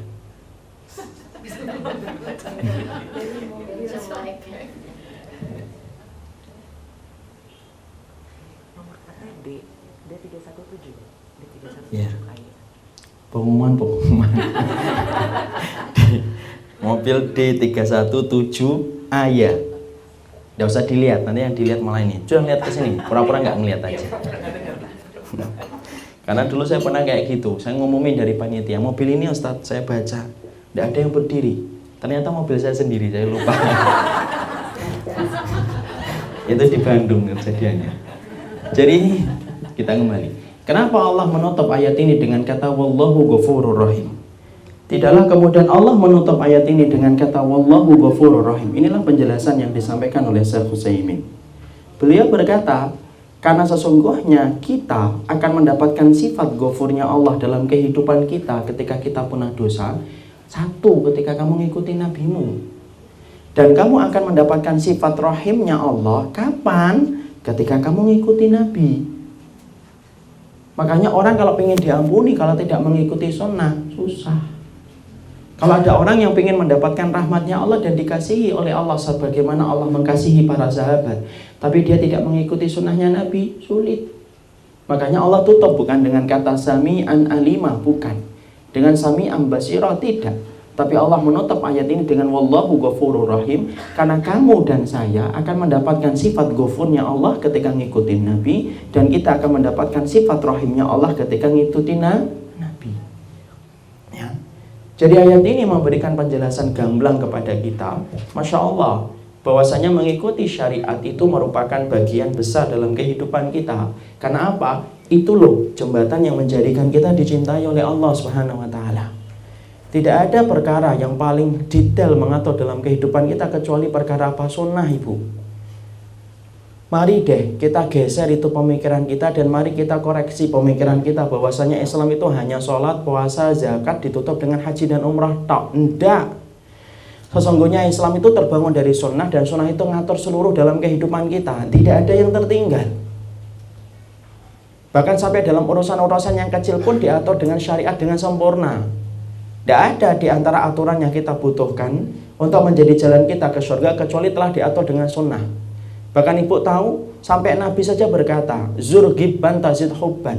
Kunjungilah saudaramu, itu ketika silaturahmi itu jarang-jarang. Masya Allah, saya ketika membaca hadis ini itu tertegun. Kenapa? Masya Allah ya, sampai sunnah itu ngatur frekuensi untuk datang silaturahmi itu diatur. Jangan terlalu sering, karena terlalu sering itu malah kemudian akan menumbuhkan kebosanan.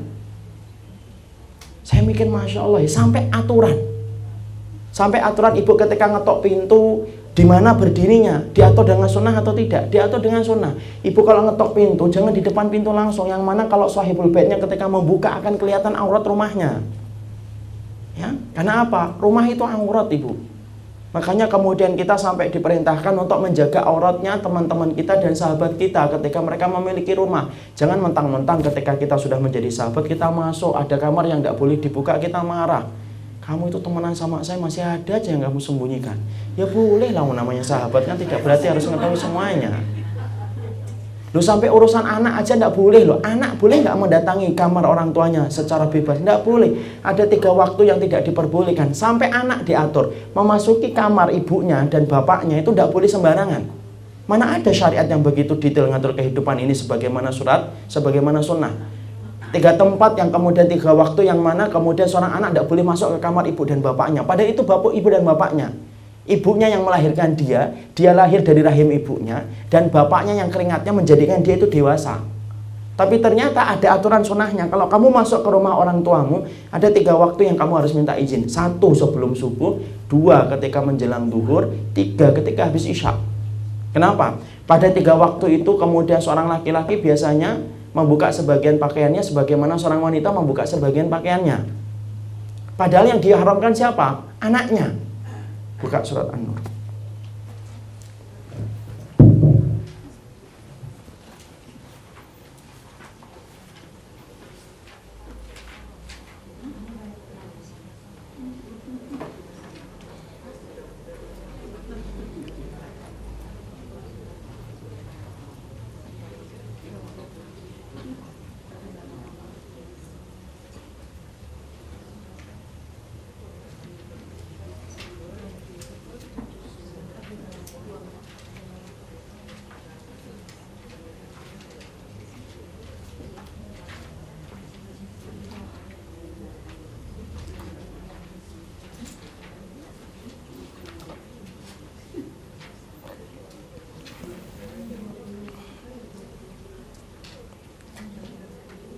Sebentar, ayatnya saya lupa.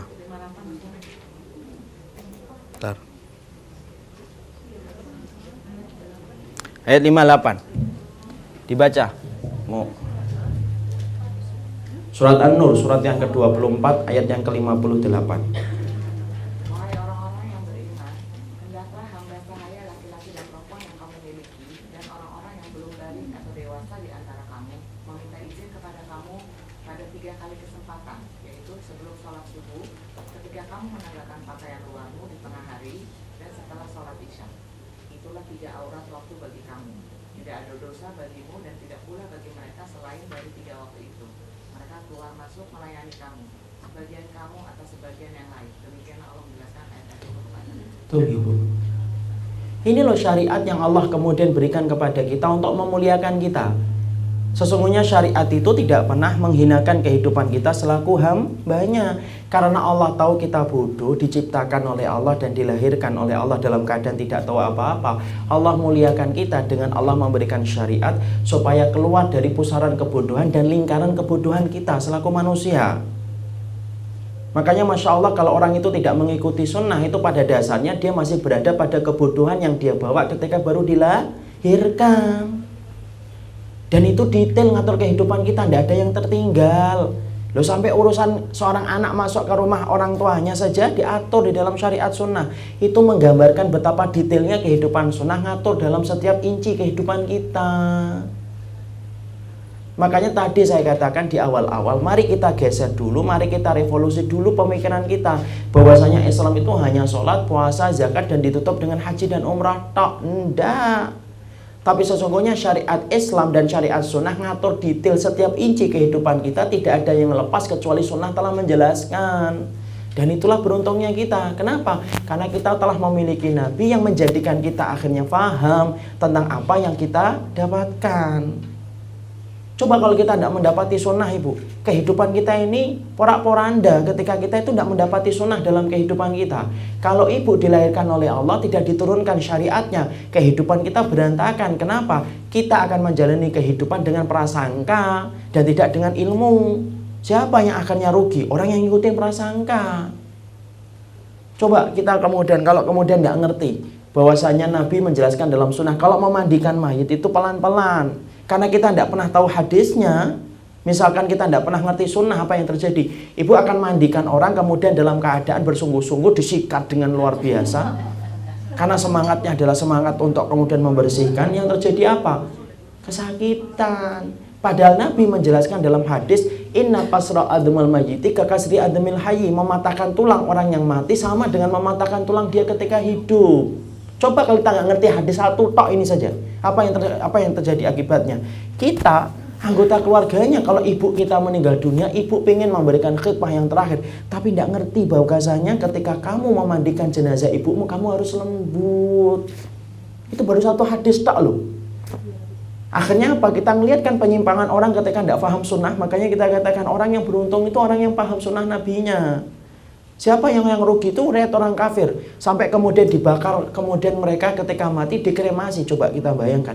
Lu dipatahkan tulangnya aja sakit kok, apalagi sampai dibakar. Belum dibakar di dunia, belum lagi dibakar di akhirat. Sebagaimana kemudian kita mendapati di Tibet. Tibet tahu ya? Dekatnya Tibet.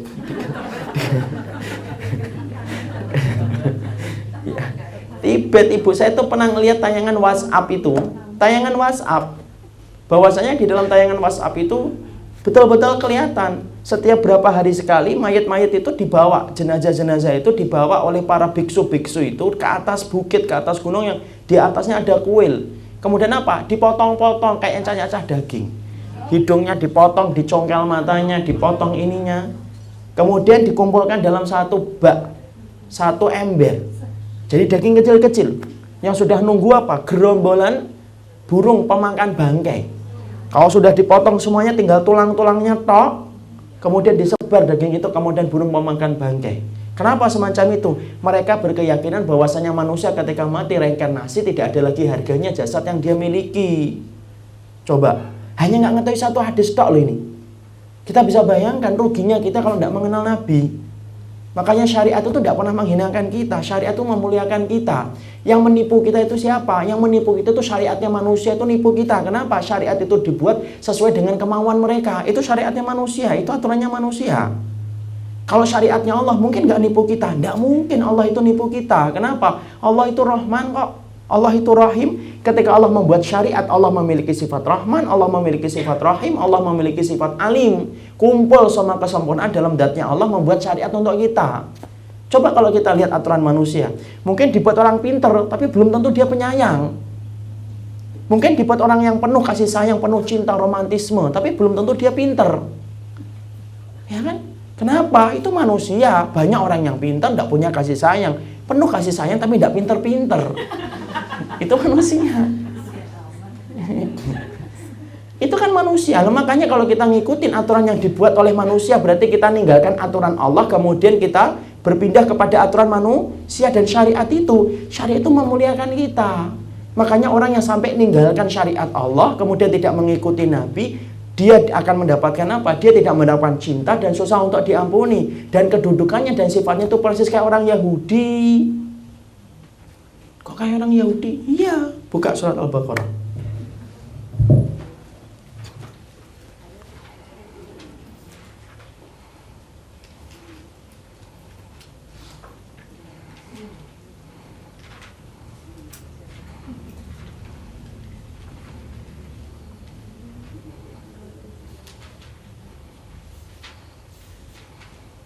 Sudah ketemu? Oh belum ya.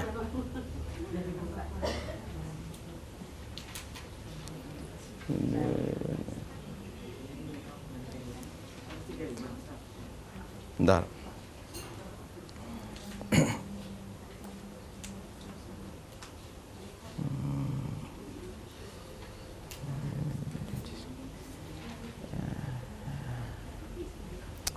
Bentar, saya lupa ayatnya.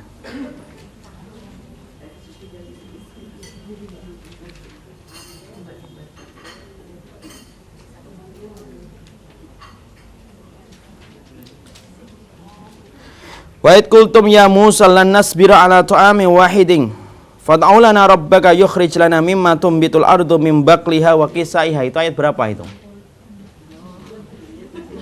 Saya salah nanya kelihatannya. Hah? Wa id qultum ya Musa lan nasbira ala ta'amin wahidin fad'u lana rabbaka yukhrij lana mimma tumbitul ardu.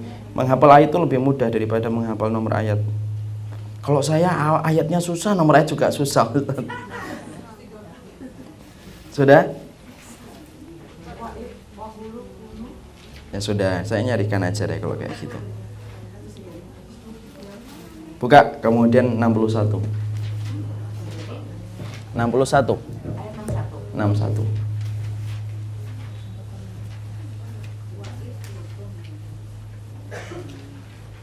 Ya, dibaca movie-nya. Dan ingatlah ketika kamu berkata, wahai Musa, kami tidak tahan hanya makan dengan satu macam makanan.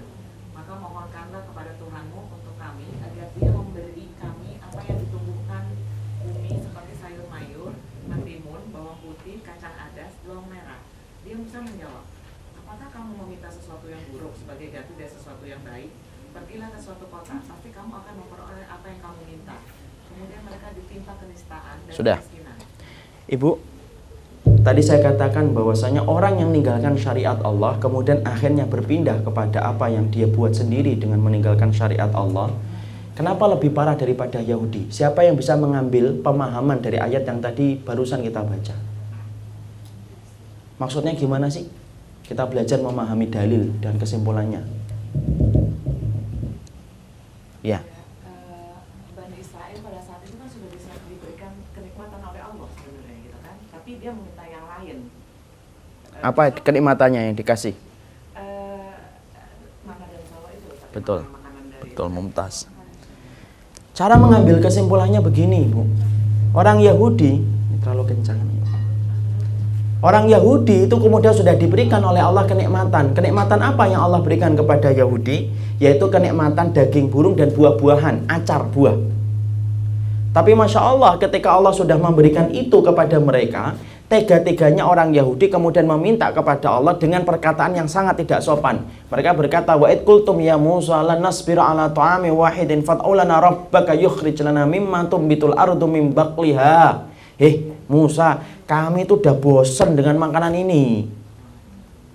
Mintalah kepada Allah supaya diganti daging burung yang empuk, yang mana burung-burung itu tidak perlu untuk kemudian diburu dan dipanah. Burung itu sudah dekat jinak, kemudian ditangkap di daging, kemudian dimasak dan kemudian jadi daging. Buah-buahan itu kemudian langsung ranum ketika dilewati mereka. Semua kenikmatan itu sudah Allah sempurnakan kepada orang Yahudi. Kok tega-teganya orang Yahudi berkata, buat diganti. Ternyata mereka itu minta penggantinya itu yang lebih buruk. Penggantinya itu sesuatu yang banyak di pasar. Mintanya apa? Bawang merah, bawang putih, timun, Masya Allah. Daging burung diganti timun. Kemudian ada kacangnya, kacang polo. Ya, dimana kemudian Nabi Musa berkata, loh itu tuh banyak di pasar yang kalian nanti akan lewatin.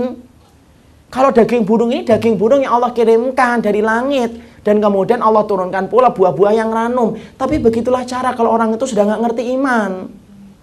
Itu sama nggak analoginya dengan orang yang sudah dikasih ini loh kitabullah, ini sunnah. Kok milih malah yang lainnya. Malah bangga dia mengambil dan mengadopsi gaya kehidupan orang kafir. Loh, kehidupan Islam kamu itu hanya kamu perlihatkan dalam sholat tok. Hanya kamu perlihatkan di dalam puasa kamu tok. Kemudian setelah itu tidak ada syariat Allah dalam kehidupan kita selain sholat dan puasa. Loh, berarti kita itu selama ini kemana aja? Nggak pernah belajar kitabullah dan sunnah. Padahal urusan tadi anak masuk dalam kamar aja diatur dalam Islam. Kan saya sampaikan, urusan ibu bersin aja kita diaturkan dalam sunnah kan. Orang yang bersin kalau ngucapin alhamdulillah baru dijawab ya yarhamukallah. Kalau nggak jawab, kalau dia nggak ngomong alhamdulillah, nggak usah dijawab. Kalau dia bersinnya lebih dari 3 kali jangan didoakan. Kenapa? Dia sakit. Lu sampai urusan bersin aja ada syariatnya. Padahal kalau kita pikir cuma buang ingus di dalam hidungnya, tapi sunnahnya ngatur lengkap dan detail.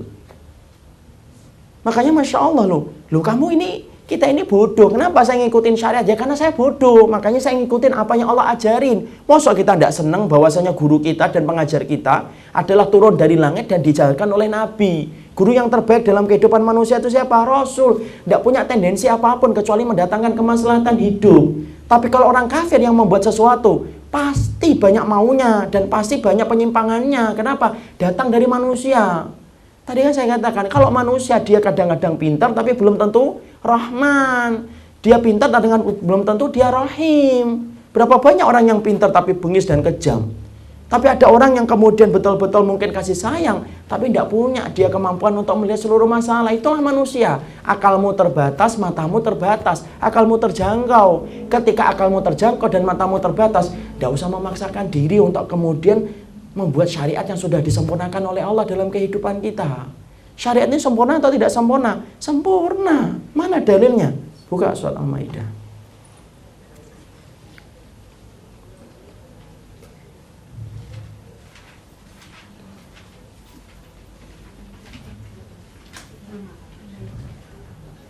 Baca al-yawma akmaltu. Ayat yang keberapa itu? 3. Ya. Pada hari ini telah aku sempurnakan agamamu untukmu dan aku telah cukupkan nikmatku bagimu dan telah aku ridhoi Islam sebagai agama. Sudah. Kata Allah mengatakan, "Al-yawma akmaltu lakum dinakum wa atmamtu 'alaikum nikmati wa raditu lakumul islama dina." Itu jelas aku sempurnakan. Kalau sudah disempurnakan, apa yang kemudian kita khawatirkan? La yahtaju ila ziyadah wa la yahtaju ila nuqsan, kata Imam Ibnu Abbas. Makanya kemudian Ibnu Abbas berkata, yang dinamakan kesempurnaan itu tidak membutuhkan tambahan dan tidak membutuhkan pengurangan. Sudah. Ketika kamu telah yakin Allah tidak mungkin menipu kamu, Rasul tidak mungkin untuk menipu kamu. Cuma satu, patuh tanpa tapi, tunduk tanpa syarat. Udah itu saja. Ustadz, kalau saya belum mampu untuk ngerjakan sekarang, ya tidak apa-apa. Istighfar kepada Allah, tobat kepada Allah, sembari minta kekuatan kepada Allah supaya diberikan kekuatan ngamalin. Tapi jangan tolak. Kadang-kadang ada orang yang tidak mampu, sudah tidak mampu, malah nolak. Itu beda.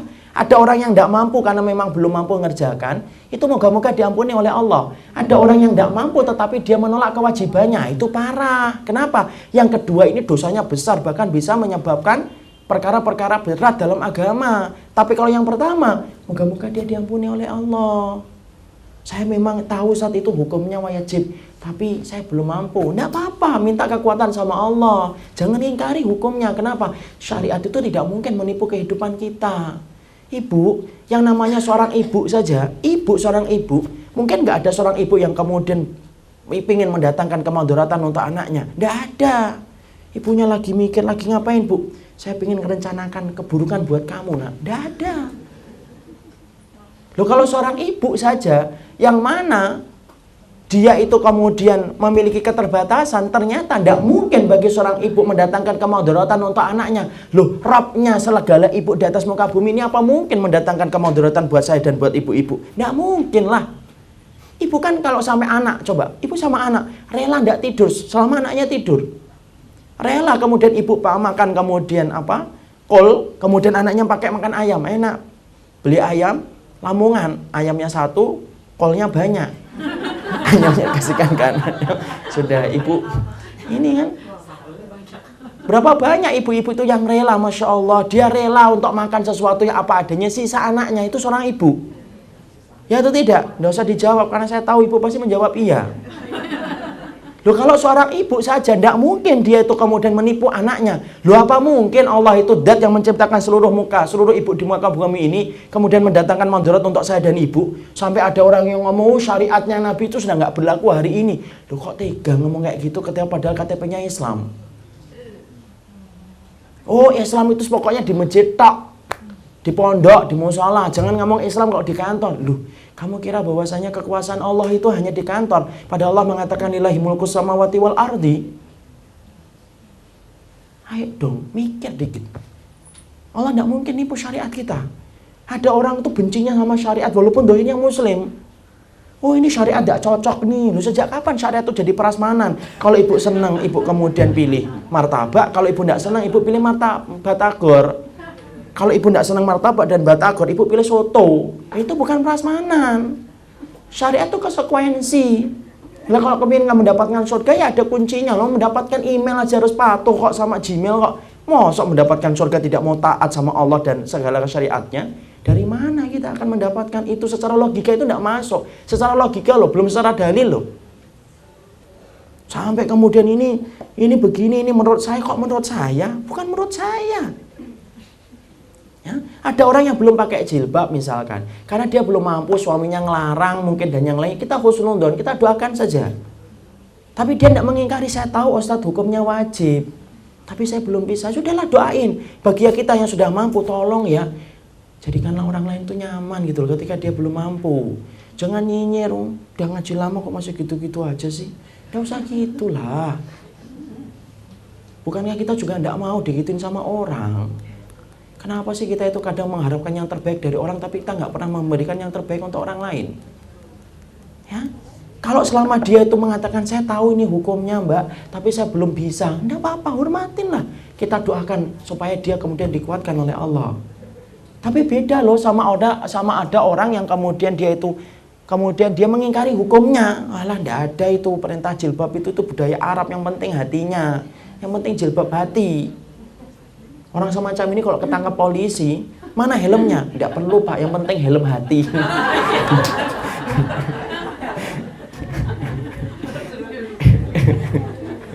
Coba ngomong kayak gitu ke polisi. Kalau nggak ditangkap sama polisi, ditempelin alhamdulillah. Kan gitu. Saya nggak pakai helm pak, yang penting kan hati saya pakai helm. Nggak bisa lah. Syariat itu memberikan kemuliaan untuk kita. Makanya kemudian Syekh Utsaimin menerangkan tadi. Ya, menerangkannya apa? Menerangkannya adalah bahwasanya Syekh Utsaimin menerangkan surat Ali Imran 31. Qul in kuntum tuhibbunallaha fattabi'uni yuhibbukumullah wa yaghfir lakum dzunubakum wallahu ghafurur rahim. Sudahlah, kita belajar untuk kemudian yakin sama Allah. Tidak mungkin Allah nipu kita, husnudon sama aturan Allah. Ya, Jadi kemudian tidak ada lagi ceritanya kalau kita sudah belajar di majelis Taman Ilmu Ar-Royan ini, kemudian kita mengingkari apa yang dikatakan oleh Allah. Kalau tidak mampu, tidak apa-apa, tapi jangan ingkari dulu. Sembari bertahap, pelan-pelan berproses mengamalkan. Dan tolong bagi yang sudah mampu, saya pinta betul. Ibu yang sudah mampu mengamalkan, tolong ya, jadilah partner yang menyenangkan akhirat bagi orang lain. Jangan menjadi partner akhirat yang tidak menyenangkan bagi teman kita. Sampai teman kita akhirnya kemudian melabuhkan pilihannya kepada orang yang tidak ngerti tentang syariat. Kadang-kadang kita itu tidak menjadi partner yang baik menyenangkan kok bagi orang lain kok. Kadang-kadang kita pingin suami kita menjadi imam kita ke surga, tapi kamu tidak pernah jadi partner akhirat yang baik untuk dia. Tidak pernah menjadi partner akhirat yang menyenangkan untuk dia. Padahal Masya Allah, ya kalau kamu inginkan imam kamu, ya kamu jadi partner yang akhirat yang menyenangkan untuk dia. Sama, bersahabat juga gitu. Niat kita bersahabat apa? Saya ingin jadi partner akhirat yang menyenangkan buat kamu. Supaya orang itu nyaman, Masya Allah ya. Kalau belum mampu, dia merasa bahwasanya pandangan dari saudara-saudara itu menguatkan dia, bukan pandangan yang meruntuhkan dia. Berapa banyak pandangan itu yang justru merubuhkan seseorang di dalam kebaikan. Cara mandang aja beda loh Ibu. Pandangan kasih sayang sama pandangan benci itu beda atau enggak? Beda. Pandangan kasih sayang itu kan baik. Coba pandangan enggak suka. Coba. Orang ngerasa atau enggak ngerasa? Ngerasa. Kenapa saya sampaikan gini? Saya tuh pingin supaya sunnah itu menjadi rumah yang nyaman bagi setiap orang. Bukan menjadi milik kelompok siapapun. Bukan milik fulanah. Kenapa dia sunnah? Karena dia dekat sama Ustadz Fulan. Kata siapa? Sunnah miliknya Nabi kok. Sunnah ini miliknya Rasul, bukan milik siapapun. Ibu dan saya wajib bermadhab kepada madhab salafus salih. Dan ibu wajib untuk ngikutin sunnah. Ya atau tidak? Jadi kemudian kewajiban atau kemudian kepemilikan? Kewajiban, ini bukan kepemilikan. Sunnah itu kewajiban, bukan kepemilikan. Sejak siapa kemudian sunnah menjadi kepemilikan? Yang kemudian mempunyai kemudian sertifikat tertentu. Harus kemudian nyampaikan kepada fulan, baru kemudian dianggap menjadi orang yang paham sunnah. Dari mana ajaran kayak gitu? Tidak ada. Paham? Paham insya Allah. Kita cukupkan kajian kita. Saya kira ini yang kita sampaikan di dalam pertemuan kali ini. Semoga Allah memberikan kebaikan untuk kita, memberikan kemuliaan untuk kita, dan semoga Allah memberkahi setiap langkah kehidupan kita. Kalau ada yang kurang baik, maka semoga kita senantiasa dimudahkan dalam urusan setiap kebaikan kita. Ini masih ada hadiah 5. Saya akan kasih pertanyaan, siapa yang mampu menjawab, silakan angkat tangan, langsung jawab. Yang pertama, surat Ali Imran disebut dengan surat apa? Surat Ali Imran 31 disebut dengan ayat apa? Angkat tangan dulu. Ya Ibu. Ayat apa? Insya Allah. Silahkan ambil. Silahkan milih Ibu. Hikmah 2 Umar, Qawaidul Muslah, Panduan Keluarga Sakinah, atau Air Oasis juga ada. Sudah, nanti diambil sendiri. Berapa ini yang dapat sudah? 1 ya. Yang kedua, pertanyaan yang kedua, ya, siapa sahabat yang diberikan oleh Nabi, yaitu adalah bendera yang menunjukkan bahwasanya dia cinta kepada Allah dan Allah mencintainya? Siapa? Salah. Siapa sahabat yang dikasihkan royah? Ali bin Abi Thalib. Tapi Ibu dapat juga Ja'far. Ibu tadi apa yang pertama? Pinginnya apa? Hikmah 2 Umar, Panduan Keluarga Sakinah, Qawaidul Muslah, Idul Adha.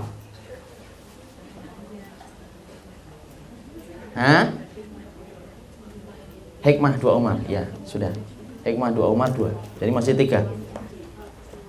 Kemudian yang berikutnya, pertanyaannya, ya. Kenapa Allah kemudian menutup surat Ali Imran ayat yang ke-31 dengan kata Ghafurur Rahim? Angkat tangan. Kenapa Allah menutup ayat itu dengan surat Ali Imran 31 dengan kata Ghafurur Rahim? Iya, tadi sudah jawab? Belum? Iya Ibu. Bukan. Iya.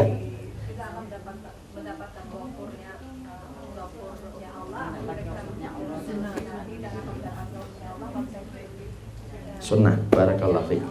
Ya, silakan ambil. Kemudian yang keempat, pertanyaan yang keempat. Allah itu memberikan 4 sungai dalam kehidupan manusia. Apa nama 4 sungai itu? Ya ibu, belakang, yang biru. Sungai Taubatan Nasuha, amal soleh, jangan lihat ke buku. Yang ketiga apa? Ujian dan musibah. Yang keempat, sungai neraka. Barakallahu fikum. Ya? 4. Siapa yang dapat hadiah tadi? Angkat tangan semua. 1, 2, 3, 4. 1, angkat tangan lagi. 1, 2, 3, 4. Masih 1. Ya kan? Masih 1. 4. Yang sini berapa? 4 ya, sudah, alhamdulillah, berarti selesai.